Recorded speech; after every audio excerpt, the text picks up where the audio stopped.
Game.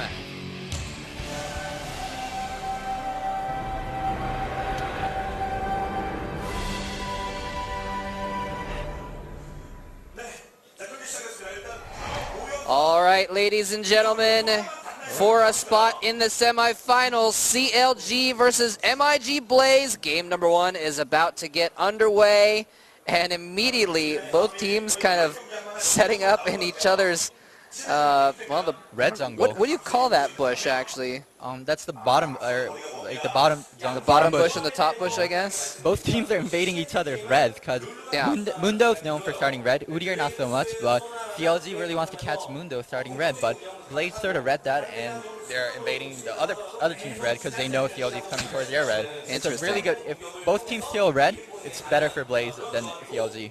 Huh. We also saw right before the game started that Lustboy was about to go double heal on the support and the AD, but then he switched out for the exhaust early on. Is that because they were talking and trying to figure out their strategy right before going into the game?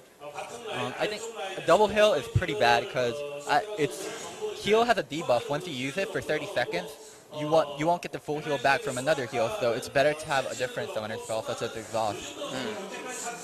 And both teams looking like they're basically setting up to catch an invasion, and when they realized that invasion was not happening, just going back and doing their own thing. So it turns out we're just going to have a completely normal uninvading start here.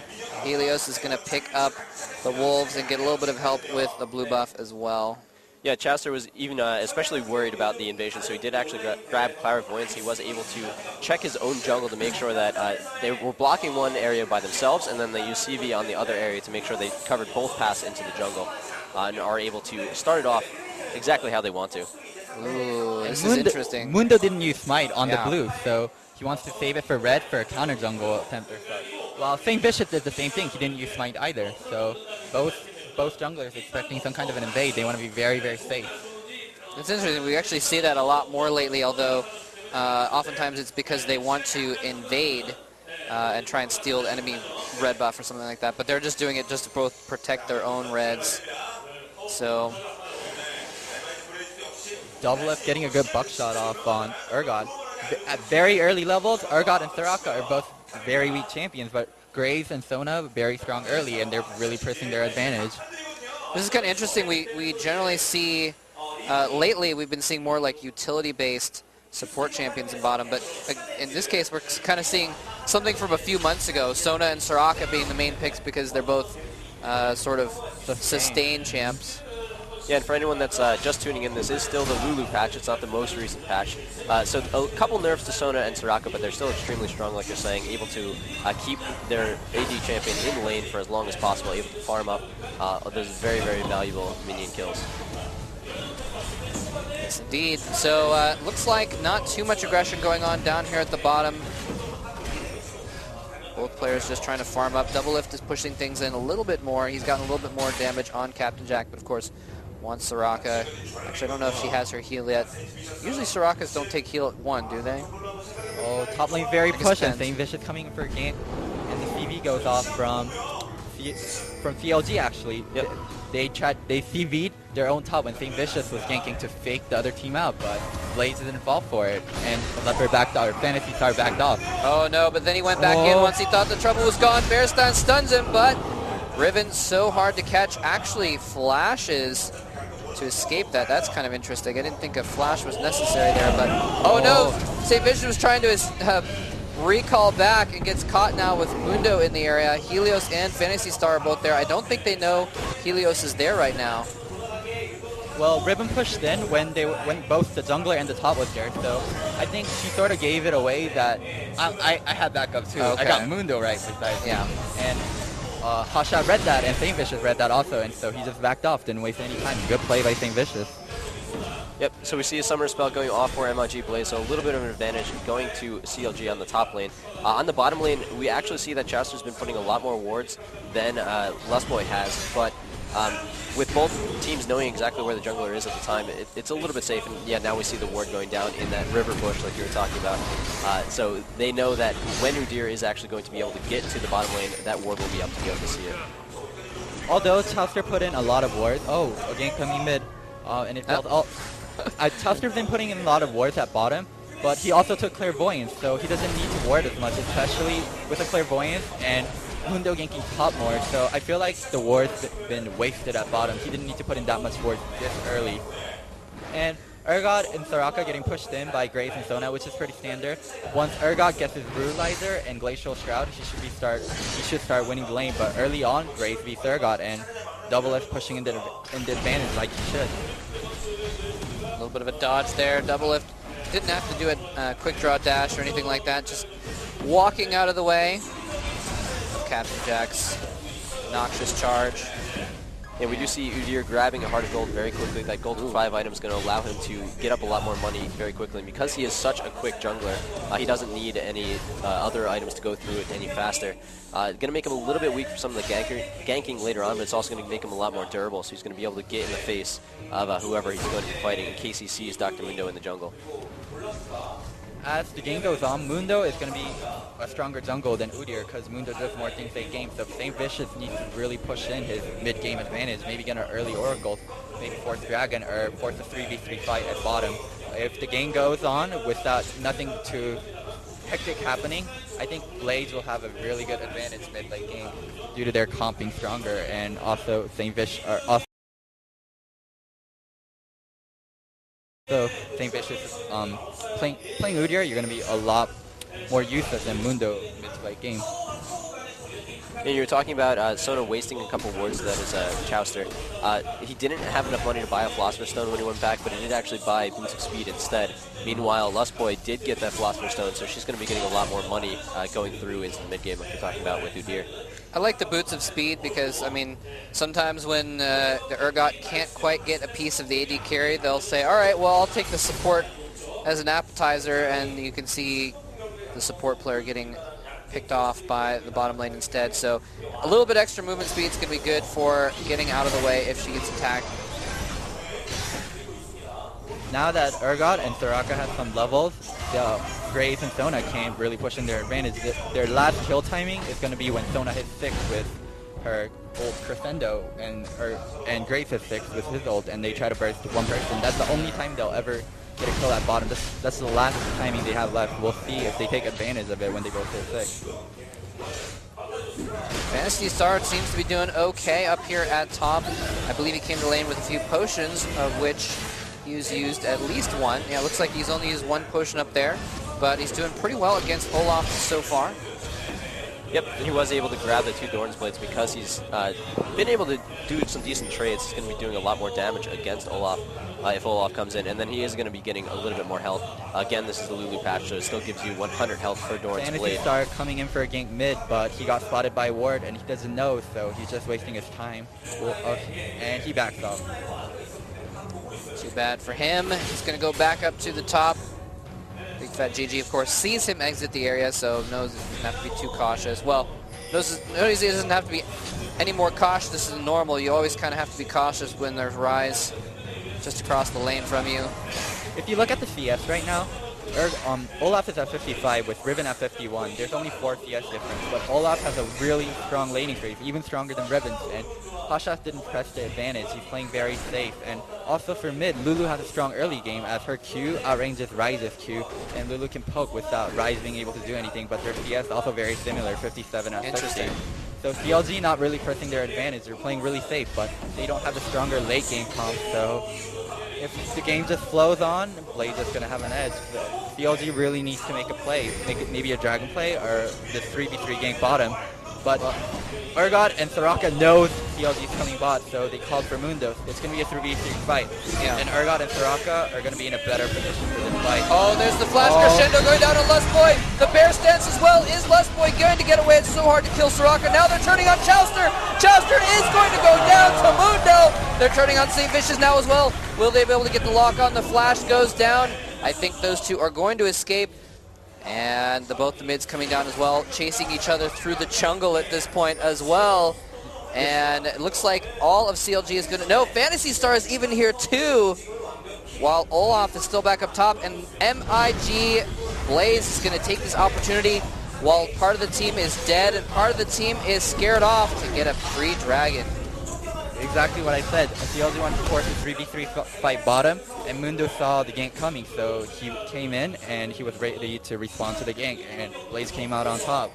Yeah, if it was a 2v3 or 3v2 in favor of CLG, attacking Soraka might have been a good decision in that place, but when they used Crescendo on Soraka, it was kind of wasted for when Mundo came in, and with the hyperkinetic position reverser, they were able to put CLG out of position and actually give the first blood to MiG Blaze.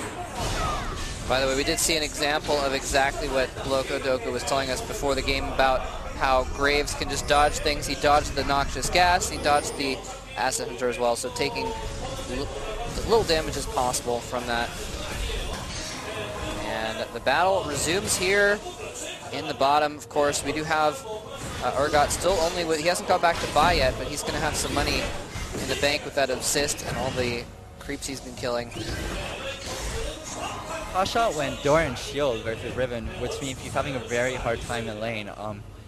He really shouldn't be having a hard time in lane versus Riven, but Fantasy Star, a very strong Riven player, and he's showing he knows the champ inside and out, being able to win counter lanes such as Olaf.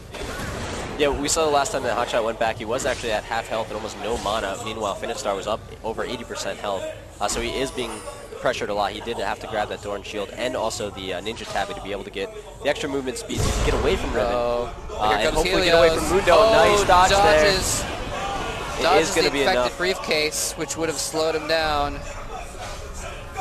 Very good play by Hotshot right there. Mundo ulted trying to force Hotshot to use his ult also to try to escape from Mundo, but Hotshot dodged the cleaver, and then he did the true damage thing and the Q, so Mundo was forced to back off. Yeah, very nice play. He didn't actually lose any health other than the health from his abilities, so he is able to stay in lane when Mundo was trying to muscle him out completely. And Urgot now with the Brutalizer. Brutalizer is a stronger early game item than what the standard AD carry would get, such as BF Swords. So Urgot is going to have an advantage over Graves right now, even though he's behind on gold due to him having less BF. Uh-oh, Rise goes in for an attack on Big Fat GG, but gets turned into a cute animal period for a small period, and is not able to continue his assault. Helios has snuck into the bush here. I don't think he has been seen. Chowster and Doublelift are in danger, and they don't know it. Doublelift, if he gets any closer, I think he's going to get jumped on. There he goes. Captain Jack going behind him. They can do all kinds of damage. He's going to position reverser and back out of safety. And Doublelift gets exhausted and completely annihilated. Urgot gets the kill. Wow, Blaze is doing an excellent, excellent job. They're pulling off these ganks magnificently. Yeah, Urgot was behind by about 5 CS, not a big deal at the time, but he was up by an assist, and now he's up by a kill as well. So really, really nice job by Captain Jack in the bottom lane, not even having to use heal yet because of just the 3v2 or the 3v3 ganks that have been occurring. Really, really nice communication by MiG Blaze, able to once again pass the blue buff to Ambition in the middle, so he's going to be able to go back, heal, buy a few more items, and then be able to spam to try to level up that tier of the goddess as much as possible, moving into the middle of the game. Urgot actually flashed forward to try to swap Sona, but Chowster kept his distance while Doublelift was way to forward position, and he got swapped instead of Sona. Yeah, that was pretty cool of him to basically lead the way and then be able to swap him back out as soon as he got past, so he was able to get maximum damage. Doublelift back in lane now, trying to farm himself back up. Fantasy Star is... never mind. 14 minutes into the game, and Chowster still doesn't have a goal for 5 items. He's going to be very, very behind as the game goes on. Oh, wow. Wow, that's interesting. Yeah, he's gone... Yeah, he still has the Fairy Charm. He went for Ruby Crystal. That's interesting. I guess he's kind of started 2 gold per 5s. He started the Heart of Gold and started, of course, the Philosopher's Stone, but hasn't completed either. That's kind of interesting that he started both. Probably just a factor of when he had to go back. He only had a certain amount of money. I'm pretty sure Chowster wanted to finish his Philosopher's Stone, but he realized with the Philosopher's Stone, he's going to be a very easy target for Urgot. So he built Ruby Crystal to boost his HP somewhat. We also see that Lustboy was able to get a vision ward within the bushes of CLG, and that actually made it so it was impossible for Chowster to put any wards, which made that previous gank actually possible to occur. When there's no wards in the bushes, Doublelift was a little bit more aggressive than he should have been, and that's how he got caught out. Hotshot GG has a moment here by himself to contemplate a situation, get some free kills. But Riven's going to come back in just a moment, going around through the river to double check. And we're getting some pings down on the bottom here, actually, which is interesting since there's nothing really going on there. There's a couple in middle. Well, they see that Graves is in the middle, so that the AD is missing for CLG at the bottom lane, meaning that they might actually be trying to catch MLG Blaze off guard, or MLG can actually set up a gank or some sort of surprise waylay when Graves does try to return to the bottom lane. Well, Riven also went Brutalizer, which is a more early game focused item. I'm surprised he didn't go Bloodthirster, as he was winning his lane already, and Brutalizer wouldn't really change that either way. You would go Brutalizer if you wanted to stomp the lane, or if you were actually losing the lane and you needed some damage. I like that St. Vicious has gone for the early oracles on his Udyr. I think I see him get early oracles on Udyr a lot, and it's going to be really, really helpful. Oh, having to back out there. 3v3 situation, but it can be really helpful to clear out those wards, make sure that your opponent doesn't have much vision going on. Oh, now Dragon is up, and I think MIG Blaze is preparing for a 4v4 fight at Dragon. Yep, Lulu is out of position here, so if they can get it quick, they will not be able to contest it. It looks like St. Vicious wants to go in here, soaks up some damage, soaks up the position reverser, and has to flash out. Crescendo goes down on everyone, and they cannot capitalize with Lulu not quite there yet. Well, and Lulu not being as strong as Rise either. They cannot capitalize on that situation, and now CLG forced to use another flash to escape. It looks like they are not going to lose anyone here, but they lose the Dragon, and they're forced out of position. Yeah, during that Dragon fight, Olaf and Riven were actually having a little bit of engagement as well. And while you said Riven was winning the lane, she was actually losing that fight quite considerably. So the Brutalizer was a good choice, but not quite good enough in that situation. She was forced to go home, allowing Olaf to completely take the top turret for CLG. Yep, so Riven lost the tower as she's been roaming a lot. Now Hotshot GG has a chance to roam the lane while Riven has to stake. So to make sure Hotshot GG can't farm, Hotshot can push the lane and go help somewhere else. Yeah, Riven also has gone pretty much all damage, whereas Olaf has gone for the Doran's Shield, the Ninja Tabby, and has an extra cloth armor. So he has a ton of armor right now. He's not taking a lot of damage from Riven, and can deal a lot of damage back to Riven, of course, with the true damage he deals from his E. So, Hotshot. Oh no, he might get caught here. Yep, able to get out with Ragnarok, keeping him from being slowed down. Just barely not having enough mana to actually pull that off, but he gets out. He just has to use his ultimate. Now he can actually go back safely, buy a few more items, and be a bit more of a beefy tank like you're talking about for his team. They did lose that Dragon. There's going to be another 4.5 minutes before it comes up again, but they can start to push down middle or bottom turret.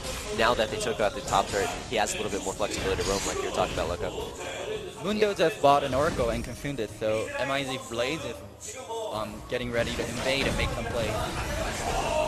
Yep, Chowster gets hit with the Noxian charge, has to fall back a little bit to keep from getting hit by some Acid Hunters. So yeah, we are seeing Urgot being a lot more aggressive here now. 160 CS to 150 of Graves, so he's starting to win in that result as well. And it looks like they're probably going to get the bottom tower here. Whoa, double lift. Now St. Vicious is going to show up and even that out. Yeah, St. Vicious will be able to come in and defend the turret, but Captain Jack being really smart and focusing on double lift to make sure that as soon as St. Vicious needs to go away, double lift can't hold the lane on its own. He has to go back as well. Just making sure that Captain Jack can take that advantage he has and just make it bigger and bigger as the game goes on. Uh-oh, going in, trying to stun Captain Jack on tower, so if he takes damage, he'll take a tower hit. One tower hit does go down on Urgot, trading an Acid Hunter back, though. And it looks like that little battle just does get halted. Fantasy Star is setting up for a possible gank in the middle, though. Right as his flash up, he could flash W. Oh, and he does it. Oh, and that is dead. But Lulu is so hard to kill. The Ignite, is it going to hurt? Oh, the Ignite finishes Lulu off. And that means, ladies and gentlemen, that Blaze is at 3 kills to 0. And they are at exactly 3,000 gold lead with those dragons they've had as well. And Captain Jack switching out double lift. He does flash and dash away. Is he going to be able to get out of this? Using his smoke screen to try and get out as well, but it's just not going to be enough. Keeping slowed the entire time. He is picked off as well. Blaze is going to get this tower as well. Wow, I just said a few seconds ago it was a 3,000 gold lead. I was mistaken. It's now a 4,000 gold lead for Blaze. Yeah, really nice job to capitalize on the advantages they had. Sona was out of lane for so long that they were able to get Graves down weaker than he really needed to be at that time. And then just the 3v1 able to absorb the turrets. But hold on, we do have it. Hotshot being caught in the jungle. Trying to get Ambition before he dies. Will he be able to get the kill? No! No, he will not. Ambition turning on his ultimate, gives him a little spell vamp. He's able to get a little bit of life back, so he didn't quite die to the last undertow of Olaf. CLG in a very bad position. It's not like they have the stronger late game comp. They're going to need to pull off some really big plays for them to come back. Maybe a Baron steal. Yeah, it is approaching the 20-something minute mark, so a Baron could be a possibility relatively soon.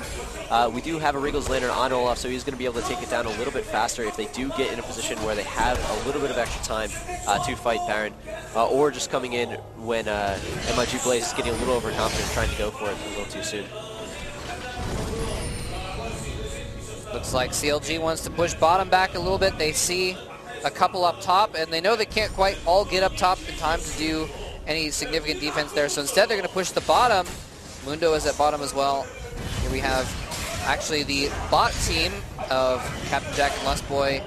Now that they've finished off bot tower, they're like, all right, well, let's go top and kill that tower as well.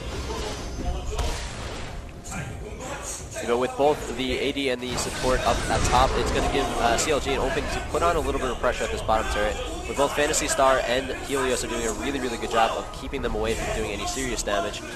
Getting a little bit out of position there. Safish is going to look to try to make a conversion with that, but isn't able to quite get close enough to actually pick off either of the players. Crescendo going off, though, that is going to allow Phantasy Star to take a lot of damage, but he's going to be able to get away as Helios starts to take some as well, but not enough damage coming out from the CLG team. What you were talking about before the game of them being more of a tanky team is definitely showing true here. Double Lift is not able to do as much damage as he needs to be at this point, and Rise comes to meet them to make it a 3v3, very much in favor of MiG Blaze, and CLG needs to back off. That was a close one. St. Vicious got caught there, but MiG deciding, you know what? It's Udyr. Udyr's kind of hard to kill. Let's not waste our stuff on Udyr. When Sona's Crescendo went off, Helios did a really good play and he exhausted Graves immediately, and Graves wasn't able to put out the damage needed to kill Riven. If the exhaust hadn't gone off, I'm pretty sure Riven would have died right there. Yeah, Riven also got a wish from Lustboy, even though he was up at top lane, keeping an eye on that to make sure that Riven stayed alive as well. So nicely played all around by Blaze. Hotshot GG pushing the top lane here, trying to just do this, all this pushing strategy that he's pretty good at, and trying to get that top tower down in the meantime while the rest of the team is pushing. But that means that it's just Sona alone at mid tower. Mid tower is going to take a lot of damage before the rest of the team shows up. Yeah, but if they can position this right, Olaf can actually come and pincer Captain Jack like we see right here. A lot of damage is going to be going down. A giant growth going on as well to stun, throw him up in the air. Captain Jack is very, very close to dying. He does go down. That is going to be the first kill for CLG. They're going to try to keep this pressure on and try to pick up a few more kills. Ambition getting very low, but they counter and Olaf goes down, forcing the rest of CLG to back off a little bit. Oh, they need to get Ambition. They finally do kill Rise, but now they might have been routed. They need to get out of here. Otherwise, it's 2 for 2 right now if they get out now. No! Phantasy Star is going to take out Hotshot as well. Chowster trying to duel Helios, and that is not a good position for a Sona to be in. She is going to go down as well. A 2 for 2 turns into a 4 for 2, and MiG Blaze is starting to run away with this game, ladies and gentlemen. A 8,000 gold lead for MiG. They are up on towers. They've gotten, I think, every dragon as well. Yeah, it was a nice job by CLG to catch Captain Jack and take him out really early, but they had to use a lot of abilities to take him down. They really should have backed off after that point because they were not ready to take on the full team of MiG after Captain Jack was out of position. Yep, they used everything, so Riven was just able to shred through the team. Riven, no one has CC ready for Riven, CC or exhaust or anything, so Riven got her full damage combo off and everyone just dropped dead. Yeah, really exactly. You can't let a hero like Riven run rampant like that. You need to CC Riven. You can't slow her, the only things that really work versus Riven are exhaust and CC, and CLG doesn't have any exhaust, so the only way they can stop Riven is Sona's Crescendo, and it's not really going, or Sona's Crescendo and Lulu's Hex actually, but both were used on Captain Jack, so Riven was just able to rampage through the team. Yep. They did, of course, kill off Captain Jack early, so that was a good win for them at first. But uh-oh, Big Fat Gigi gets caught by Phantasy Star up here. Holds himself to knock back, but turning Riven into a critter isn't going to stop her for very long. Is Big Fat going to be able to get away? Yes, he is. Just too much utility on Lulu. Yeah, Lulu is an extremely hard champion to actually catch.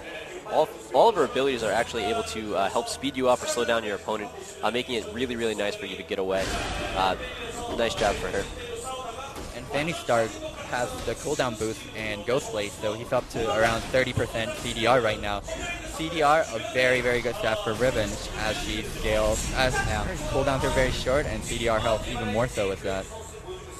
Yeah, I think that Riven might be a good one to try and pick off. Look at that. Youmuu's Ghost Blade and 2 Dorans and a Bloodthirster doing extremely well. And that Bloodthirster, Riven has not died yet, so that means the Bloodthirster is going to be doing fairly well. Hold that thought. Oh no, Hotshot GG gets caught in the jungle, forced to use his ultimate to run away.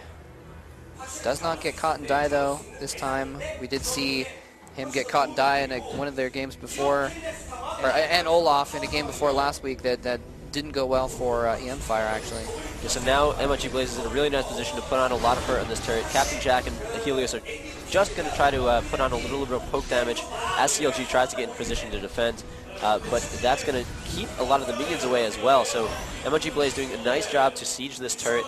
Captain Jack staying in between the 2 turrets to keep the champions of CLG away. Wow. While the rest of the team can actually put on the hurt. Yeah, Captain Jack single-handedly zoning out the entire CLG team there. That's, I guess, what happens when you have a Urgot, which a lot of CS, a couple kills and a couple assists. Now MiG pushing up the bottom lane here. Blaze is going to try and go for an inhibitor turret, or at least do some pressure. And they have mid lane pushing as well, so they can afford to do this right now. CLG needs to defend this. They need to make something happen here. They need to force MiG Blaze to overcommit, get some kills, and do some counter damage if they're going to get back in this game. Everyone on MiG Blaze is incredibly tanky. Urgot has a Frozen Heart and an X-Drinker, and Mundo with Warmogs, and Ride with his 3 mana items, Tears, the Goddess, and the Soul Shroud, and Banshee's Veil. The CLG needs to focus their CC on Riven, as she's the only one without tenacity. They need to land the Lulu Hex and Sona ult on Riven, and kill Riven immediately when the fight starts. They can't focus Urgot, they can't focus Ride, they need to kill Riven. Oh, wow. I think, did I just see the, yeah, Doublelift just used his ult on basically nothing, did very little damage to Captain Jack, and didn't hit anyone else. Might have been trying to clear out creeps, I guess, but that is unfortunate. And by the way, for those of you that might be a little less experienced with League of Legends, CC, what the term that Locodoco is using, is kind of basically an overall term for anything that disables your opponent. So that's what he's saying. They need to do something to disable or lessen the effectiveness of Riven. And look at this. MiG Blaze has 3 players pushing mid, while 2 of them go for Baron. Phantasy Star and Helios, each with shields or the ability to regenerate, trying to go after that Baron by themselves. And CLG, I think, knows what's up, because they're like, wait a minute, why would they only have 3 here? After CV, they know. They're trying to go for the Baron, but they already got the Baron. Down. Is Helios going to get caught, though? That would be huge if he could kill off Helios earlier. No, the Crescendo goes down on Ambition. They're going to try and take him out as well. He is running to the back. So much damage being done. Ambition is going to survive as well. So many heals from Soraka. Rise stays alive, everything being focused on Rise and him surviving the entire time. Look at his Doublelift just desperately attacking minions to try and lifesteal up a little bit to stay alive a little bit longer. But instead, 4 champions go down for CLG. MiG Blaze is going to get an inhibitor out of this. And they've got all 5 up, all 5 with high hit points, things to wish. They actually might be able to take the game right here. Yeah, that was a beautiful timing by MiG Blaze. CLG wasn't scared to do any sort of 5v5 fight when Blaze was actually doing siege on the turrets, so it allowed 2 of the MiG Blaze team to peel away and start the Baron before CLG realized what was going on. And that's actually going to be the game right there. Game 1 going to MiG Blaze. GG! 3 seconds left until half of the CLG team respawned, and Blaze finishes it off. They're going to go up 1-0.